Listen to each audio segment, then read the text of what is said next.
Negara kita Indonesia memiliki berbagai cerita yang identik dengan kisah mistis dan horor.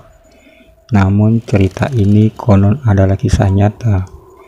Uniknya lagi, cerita seperti itu tidak hanya berada di satu wilayah saja. Namun cerita horor ini dimiliki oleh banyak tempat dari seluruh Indonesia, yaitu dari Sabang sampai Merauke tentunya.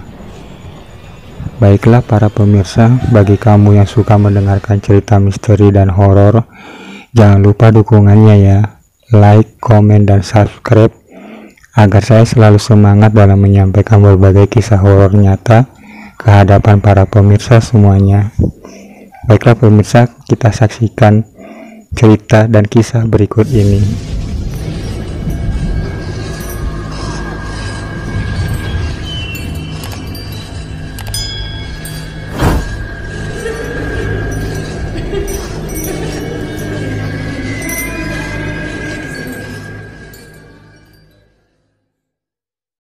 Baiklah para pemirsa dan pendengar semuanya, di sini saya akan mengangkat sebuah cerita dari seorang narasumber yang berada di Jawa Tengah. Sebenarnya cerita dari narasumber ini juga telah membagikan postingannya di beberapa media sosial dan sempat viral pada saat itu, tepatnya di bulan Februari kemarin tahun 2022 ini.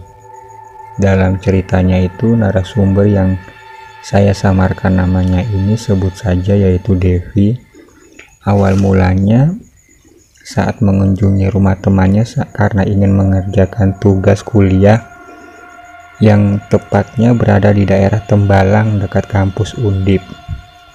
Nah, pada saat pukul jam setengah 9 malam, Devi menerima SMS dari asisten rumah tangganya agar segera pulang karena sudah malam katanya. Lanjutnya, Devi pun setelah menyelesaikan tugas di rumah temannya itu, ia segera berpamitan untuk segera pulang.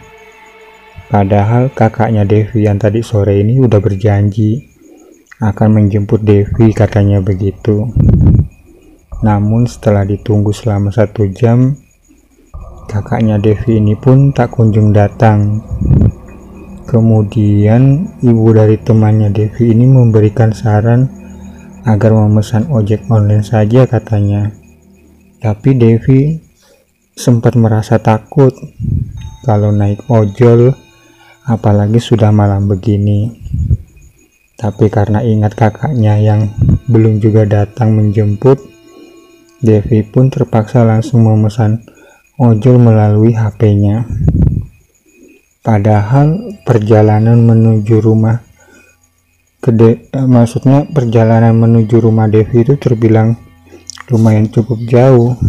Jalanan yang naik turun dan turunan yang tajam, serta kiri kanannya banyak pohon-pohon yang besar katanya.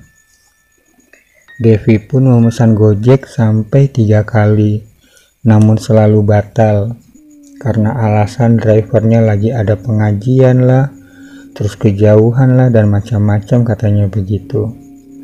Namun setelah mencoba kesekian kalinya, akhirnya ada juga Gojek yang ingin mengantarnya.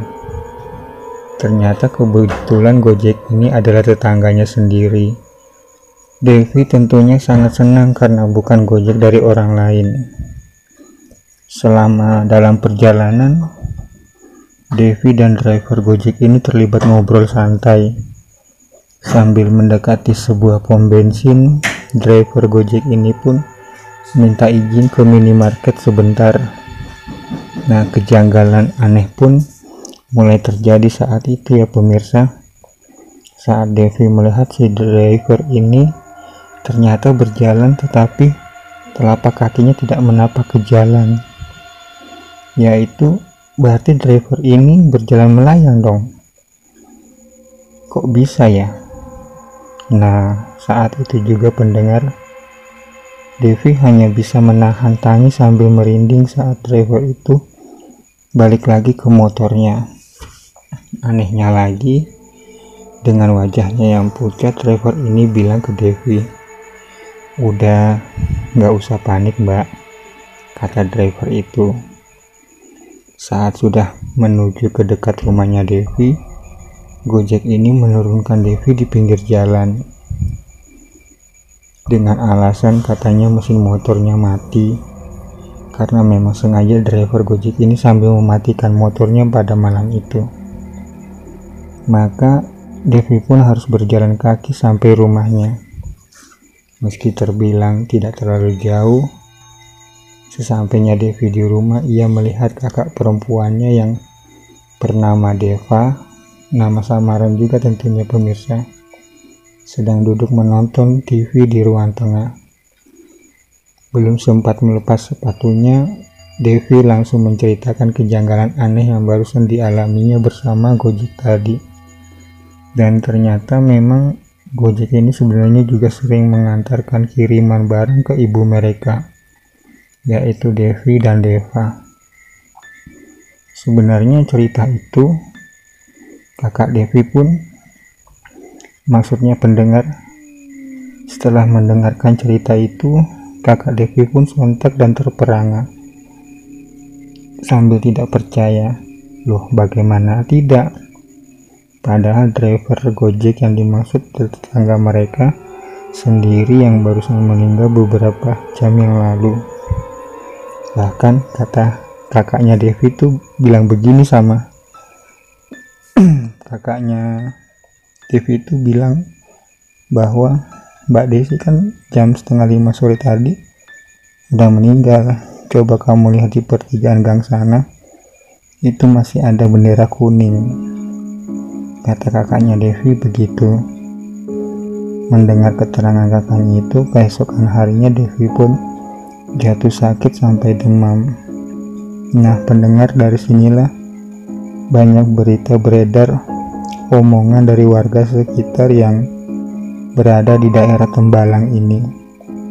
Memang selalu terjadi kejadian aneh, apalagi menjelang malam. Sepanjang jalan itu, apalagi yang dekat dengan daerah kampus Undip, sangat gelap sekali karena kurangnya penerangan jalan.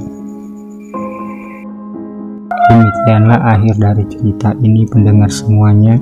Semoga kita semua dapat mengambil hikmah di balik cerita tersebut.